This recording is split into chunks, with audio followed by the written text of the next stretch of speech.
Welcome to the Kamphaeng Phet Historical Park. This is the second section of the park known as Khet Nai, or something like that. I don't know how to pronounce it, but it's known as the Inner District. And this smaller section of the historical park is located right downtown in the city of Kamphaeng Phet, inside the original walls of the ancient city.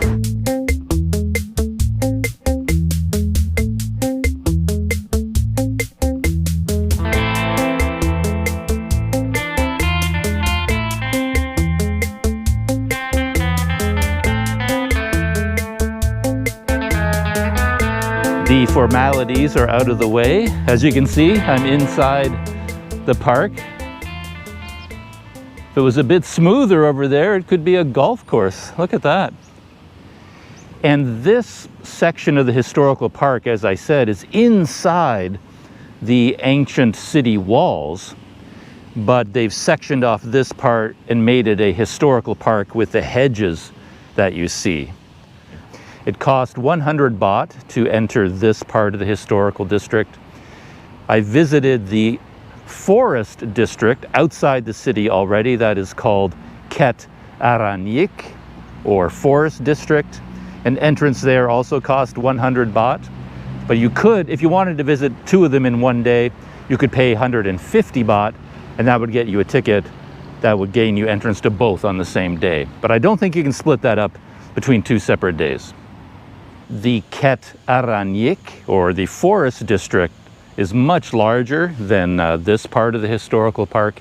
And my understanding is that the main difference, other than the forest district being much larger and having many more temples and many more temple ruins, is that in the forest district they had accommodation for the monks. The hundreds of monks or thousands of monks. I never did get any estimate about the population of these temples or even the town itself, but all the monks lived there at the temples in the forest district. The two major temple ruins that we'll be visiting here today were both more ceremonial in nature, and there were no living quarters here for the monks. These were temples where local people could come to worship, give offerings, but there were no actual living quarters for monks here. One fascinating aspect to all these temples, you can see the one of them right here, is that they were built out of laterite. And I find this material fascinating. Laterite is a brick-like material that you dig out of the ground. And when you get it out of the ground, it's kind of soft and malleable. You carve it up when it's in the ground, bring it to the surface, cut it up into the brick shape that you need. And then when it's exposed to air, it hardens and becomes something that you can build with. And at all these temples, you tend to find what you see right in front of me here, which is a laterite pond. So this is where they dug into the ground and found all the laterite to build with. And then so the laterite that they pulled out of this big hole in the ground that you see is what went into building those temples over there. And I assume back in the original days, these ponds would have been nicely landscaped, filled with water, filled with fish. Otherwise, of course, they would have just filled them in. But I'm sure they kept them as beautiful ponds at the time. Look at this, isn't that amazing? Where this branch has put down roots, almost like a curtain. And every single one is attached to this long limb stretching all the way over there. Almost like it's building its own support columns as it grows outward. I wonder if there's a limit to how far it could grow. I mean, if it keeps putting down roots like this, I mean, it could extend, yeah, like all these ones here are new buds being, sent down to the ground.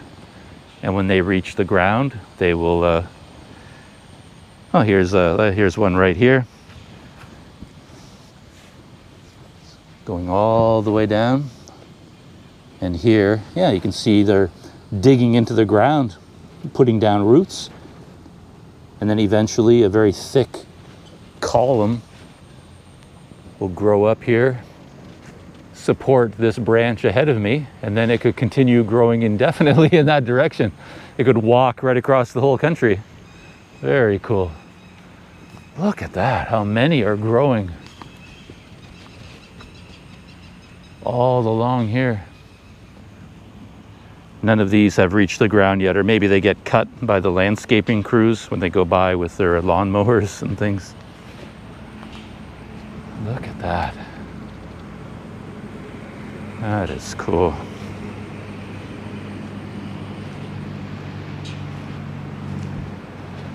And this branch leading all the way back to the main trunk. Almost looks like legs, right? A many-legged tree walking across the land. Very cool. There are 3 main sites here. One of them is right behind me. This is a temple ruin, of course, called Wat Phra Kaeo, right here behind me. And the brochures that they gave me don't say a lot about this temple, other than describing essentially what you can see there is that there are the remains of 2 very high chedi made of brick on an octagonal base of different levels, made of laterite. And that's basically what you see there.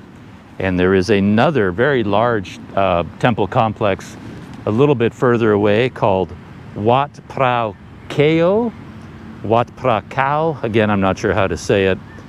And this is apparently the largest of the temple complexes. And the way they describe it is interesting. They call them without monastic precinct for monks. And it took me forever. I never understood what they were saying. This is without monastic precinct for monks. And that basically means there's no living quarters. It took me a while to figure that out, but that's what it means. And finally, there is a shrine to Shiva, the Hindu god. And that's quite interesting. I'll talk about that when I get there. But let's go take a closer look at this Wat Phrathat before we move on. Something I find quite interesting is the large number of groundskeepers they have on staff here and out at the Khet Nai. A lot of men and women out cutting grass, sweeping up leaves. It's beautifully maintained. Look at that. It's a gorgeous sight. And I've learned that the very top of these chedi is sort of significant in that when you get a bell-shaped structure on top, it's more from the Ayutthaya period of history, a little bit later period. And if you see a classic lotus bud shape, that is more dating a bit older, going back more to the Sukhothai era. So you have to look at the tops of the chedi to date these to a certain extent. And of course, all of these would have been covered in a smooth outer coating originally and probably painted bright gold. But all of that has washed away, and what we're left with, of course, is the laterite core. Yeah, they'll have different layers, which I find interesting. So they'll have the very base being laterite because that is the easiest to get out of the ground, takes the least amount of resources and work. And then on top of that, when they need more fine detail, then they'll add a layer of brick like you see here. And there as well, you see a large laterite base, and then on top of the laterite, they build the bricks leading all the way up to the top. And over there, this whole the structure there is all built up out of laterite. I don't see a gateway through this wall, but I'm assuming we can walk over to the central area and over the grass. If I'm not allowed to do this, I'm sure someone will let me know in short order.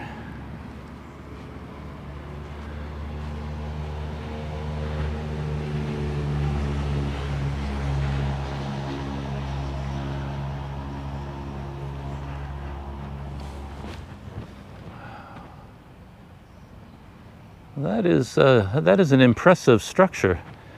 Becomes more impressive the closer you get to it.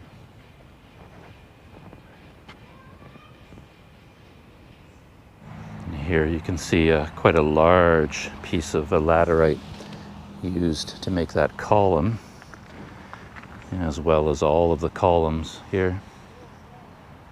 I don't know if these columns ever supported any kind of a roof structure.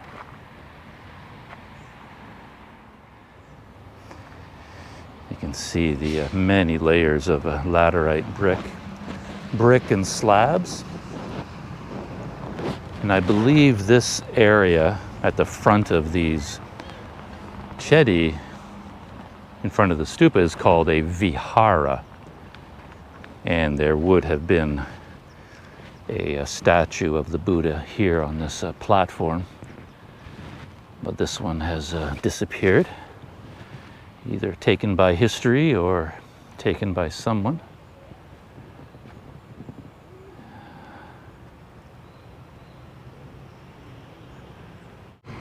Okay, I'm starting to see the layout. At first I didn't get it, but this would be the main stupa there. I'm still not very clear on my terminology. Is this a stupa and just the top part is the chedi, or is the whole thing a chedi? I remember looking into this and then I promptly forget everything I've learned. But this is the centerpiece of this temple, and then it has a rectangular long vihara in front. A fence going around it, of course, there. And then towards the front you get two smaller monuments, one there and then this one more complete over there, and they flank the main one at the front. So the whole thing is quite symmetrical, including all of these pillars. So I guess right there at the front would be the main entrance. That's where I was supposed to come in. That would be the entryway.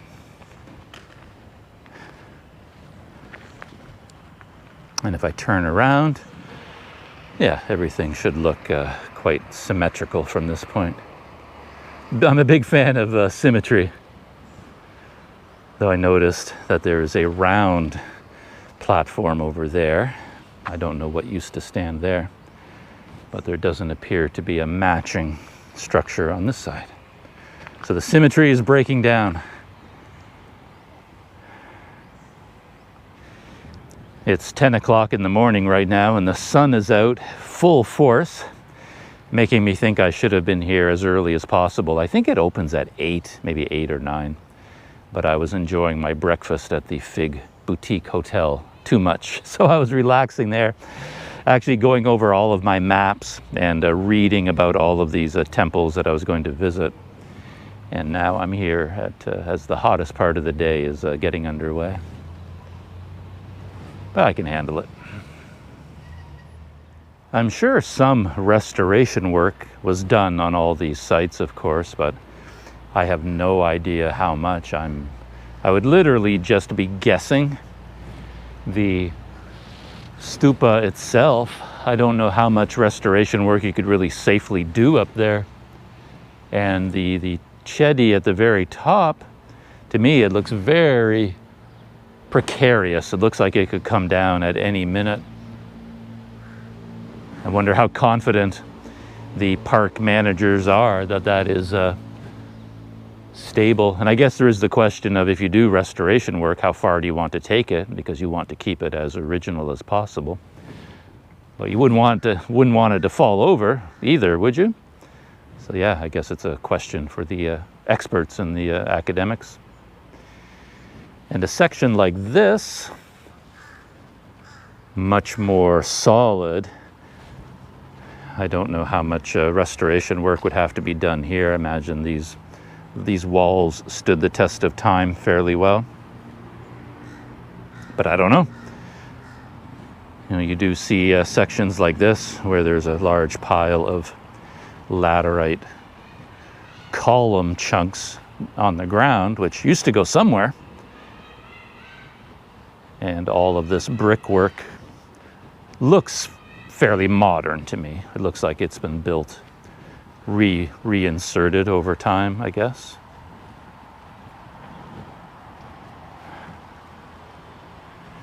Yeah, I'm walking around the structure now. Yeah, it's interesting that different layers, actually, they're overhanging. So you'd have to know what you're doing when it comes to that to make sure that it has proper support.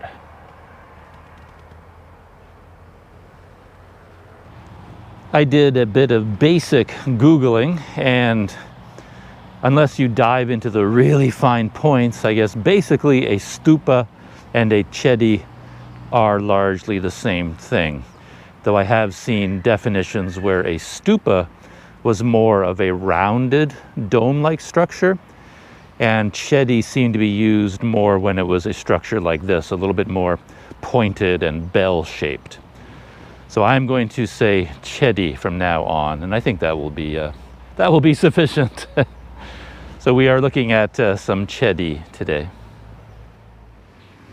We are now walking towards the highlight of this section of the historical park, and I will read something about it as we approach, and maybe you can pick out details as I'm reading about it. So this is the Wat Phra Kaeo, something like that. It says there is a bell-shaped stupa of which the base is surrounded by elephant statues. On each of the four corners of the base stands a small stupa.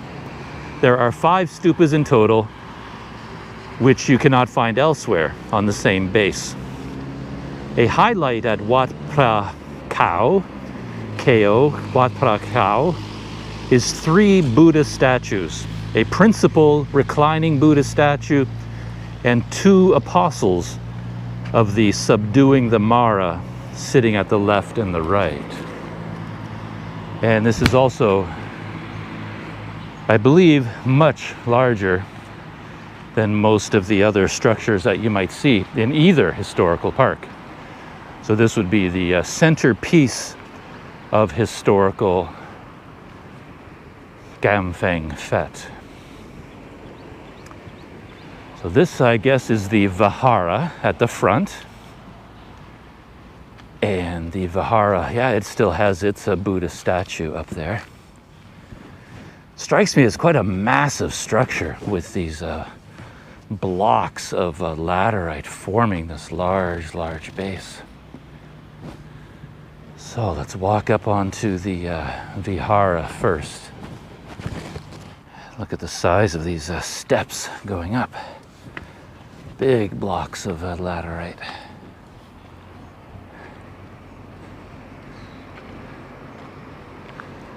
And more steps.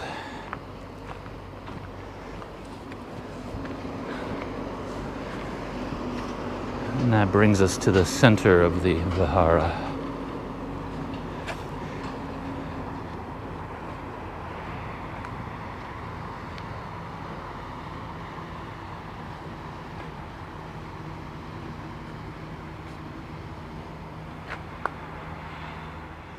I do wonder what all these would have looked like in their original condition. But as I mentioned in other videos, I love the look of this laterite and the worn nature of these statues. There's something quite appealing about them, very, very romantic. There's a very strong sense of history looking at that.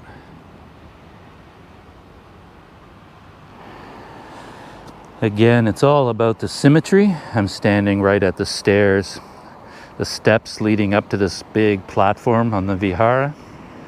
And I look straight ahead at this other structure, kind of almost a star shape there, and has a little notch at the very top, and right in the notch, you can see the top of the principal chedi there in the background. And of course, if I turn around, we should be lined up perfectly on the vihara and the Buddha, the central Buddha statue there.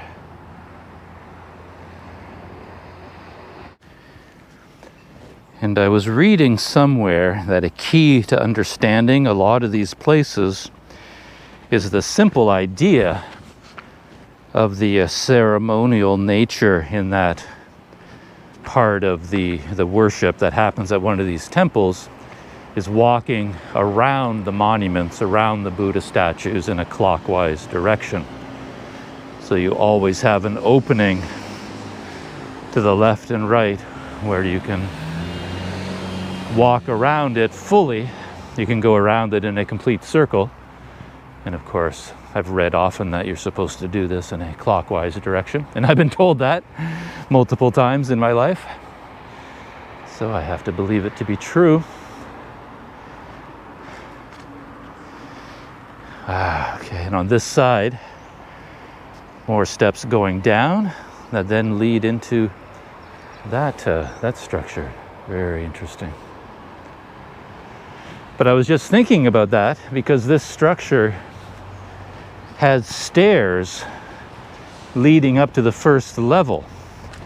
And I was wondering what the stairs would be for, because they stop right there. So I guess these steps could be ceremonial in nature, in that you come up to this platform and someone could stand here to speak to anyone below or to set offerings up here on this level.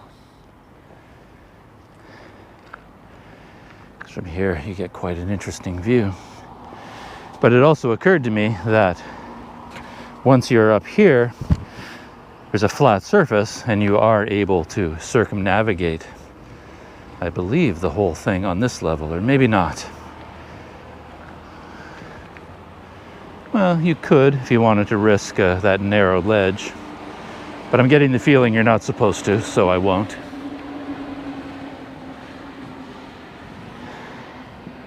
But it looks like, I mean, every level looks like you could walk all the way around it in a clockwise direction.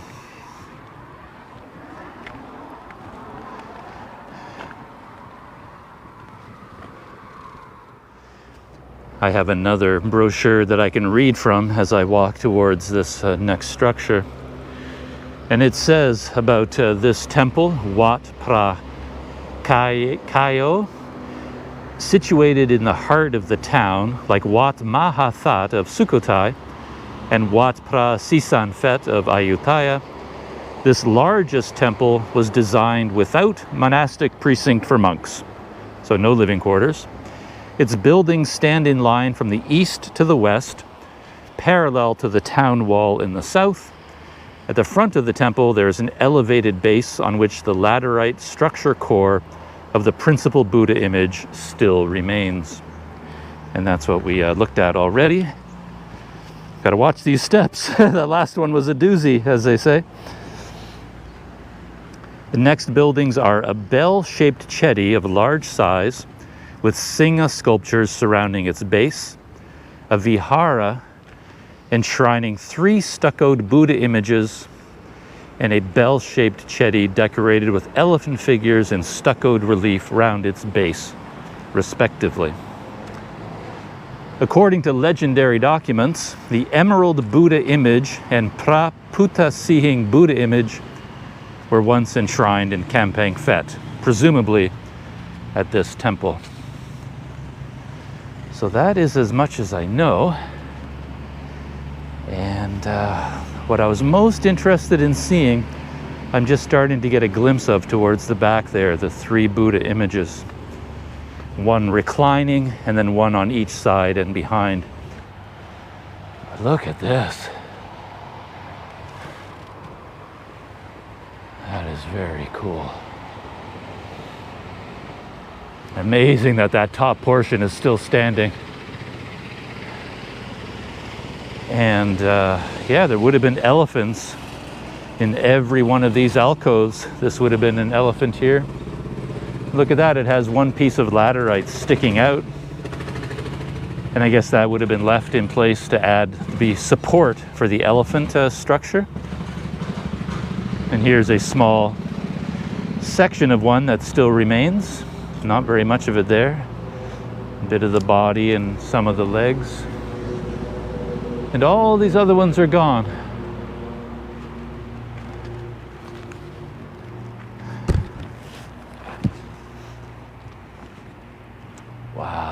That's beautiful. As an image, doesn't get much nicer than that. Look at that. I don't know, I just really like this idea of the one reclining Buddha and then the two Buddhas right behind. Sort of a grouping of friends is how it strikes me. I like that image quite a bit. And there's another seated Buddha here, and then one more over there on the right. But here on the back as well, no elephants remain at all. So what would have happened to all these elephants? I mean, they are made out of stone. For each one to be gone, does that mean at some point in history, someone came and tore them out or smashed them with a rock? Or did they get destroyed when invading armies from Burma moved in? It feels like these would not have just worn away with time, like they would have to have been physically destroyed at some point by somebody, right?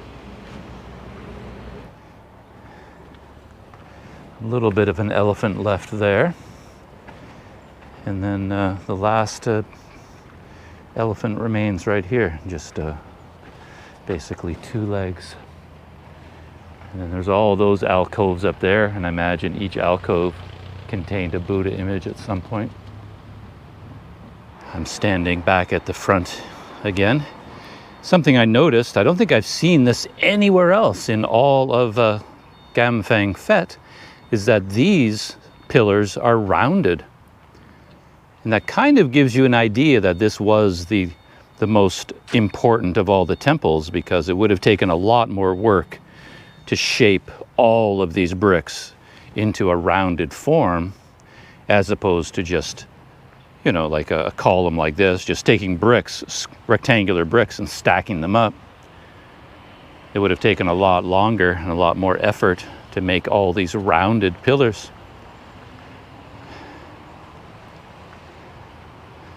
Yeah, there's a bunch of them arrayed around, and quite a tall one right here, still standing.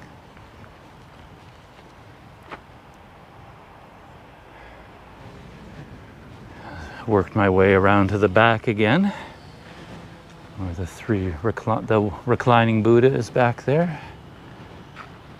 Oh, there are some inviting steps over there to go up, but there's no equivalent steps here to go down. Oh well.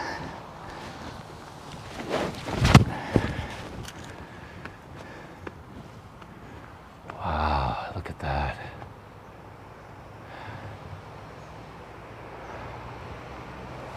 With all of these beautiful images, I feel like I should be doing artistic things with my GoPro, swooping in and swooping out and rising and falling to reveal things. But to be honest, it's just too hot to be doing anything like that. It's enough of an effort just to be here right now, walking around naturally. And yeah, there's a little bit of a drop off right here as well.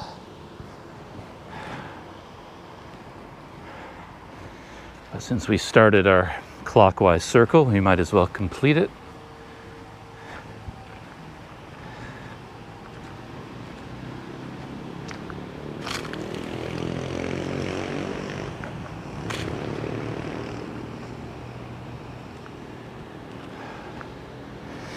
And take the stairs how we came up.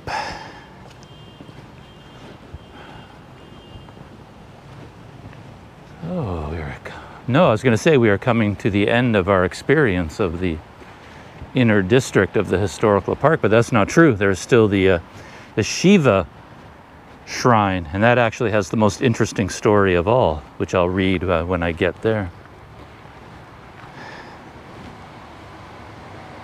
Huh, that is interesting.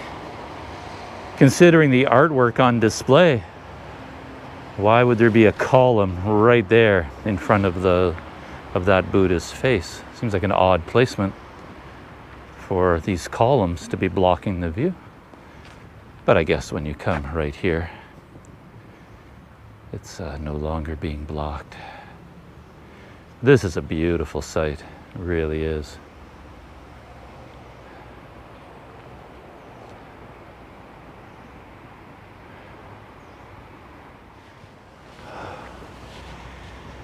I'm kind of astonished that my GoPro is still running. It hasn't overheated yet and shut down. Feels like I'm going to get the overheating sign any moment now. But for now, it's still going strong. I've actually got curtains of cobwebs drifting off the GoPro because there's a spider webs hung between all of these columns that I've been walking through. So I'm getting covered in spider webs, my GoPro along with that.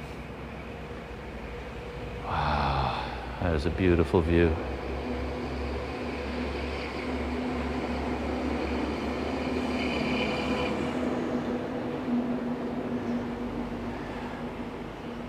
It looks like there would have been a lot of other seated Buddha figures all around. I get the impression that these were all toppled over at some point and they've all been replaced. Like here, the underlying core of the laterite for the head looks like it broke off and they just set it back up there. This one is still in one piece.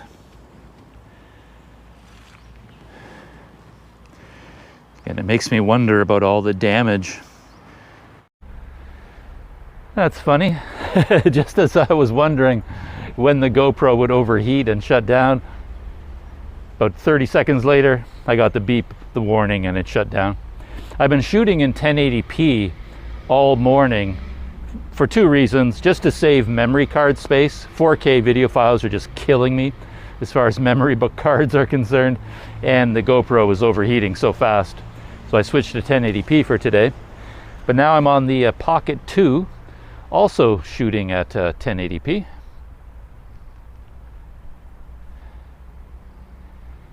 And let's see how the Pocket 2 and I get along.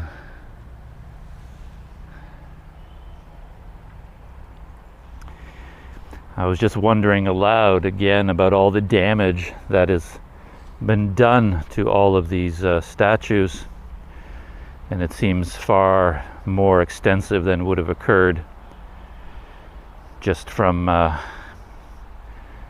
the ravages of time and the weather. Feels like a lot of this damage would have taken place because someone did it deliberately. Some people, local people, have shown up to make quite an elaborate offering over there. I was near here the other day. Like, I noticed that they actually have a complete head of a pig that they're leaving on a dish there. And when I was riding my scooter around this whole area yesterday, I was back over here at the a pillar that is sort of the shrine of the city. And I noticed 2 or 3 people there had complete heads of pigs with them. One of them was in the basket of a scooter that this woman was driving around. Just struck me as kind of odd to see so many pig heads at the same time, because you see them in the market all the time, but you wonder exactly who buys them and what for. But apparently some people buy them as part of an offering. I don't know what this is. I guess this is all part of this temple complex. So you can see it's quite extensive, by far the largest I've seen, beginning way at the front there, continuing through the major chedi, the 3 Buddha figures, and then another vihara here, leading to another platform where there would have been a Buddha figure up there.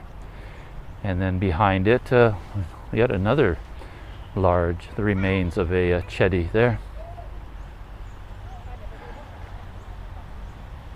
Sawasdee krab.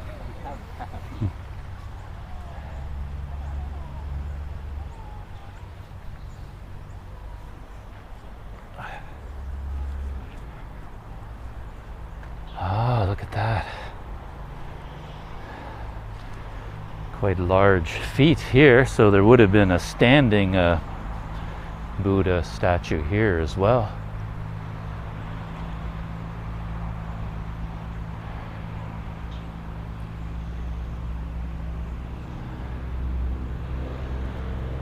Oh, and look at that elephant. That has to be a restoration. I don't think there's any way an elephant could have remained in that good a condition with its tusks and trunks still attached. Yeah, I think it has to be a restoration. And you can see some fresh plaster and cement on the wall there. I think I saw another elephant on this side.